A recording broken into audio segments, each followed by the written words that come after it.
From the deadly police shooting of an unarmed man in South Carolina captured on cell phone,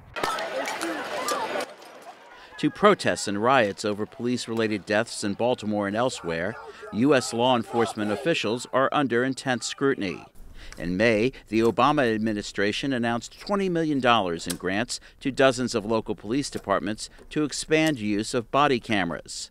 At a town hall meeting hosted by VOA and the museum in Washington, panelists said the advent of body cameras raises complicated legal questions. Tucson, Arizona's police chief, Roberto Villaseñor, joined the discussion by video remote. Some of his 1,000 officers are using body cameras, and he has concerns. Sometimes situations develop so dynamically and so quickly that an officer may not have time to turn the camera on. So people say, well, then just leave them on all the time. But then what about the privacy issues for the officer?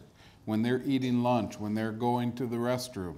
Legal experts also worry a citizen's privacy may be compromised. Jonathan Smith is Associate Dean at the University of the District of Columbia's Law School. The more complicated issues are, how do you deal with victims of sexual assault? How do you deal with domestic violence victims? What do you do when you go into a home where there may be a collateral consequence to a low-income family on their ability to continue on public benefits or the custody of their children? And how do you protect from somebody getting that kind of information online and how that's released?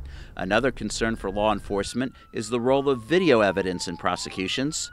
Former U.S. Capitol Police Chief Terrence Gaynor. When you're in the middle of these tough set of circumstances and you come in and make your report, it wouldn't surprise me if the filming of that there's inconsistencies. Mm-hmm. And again, if that's going to turn our criminal justice system upside down because what I said is not precisely what was on there, there's a big danger in that too. The panelists agreed that the use of new technology and its ability to stoke public outrage and distrust creates a bigger need for accuracy on the part of law enforcement and the media. Robert Raffaele, VOA News.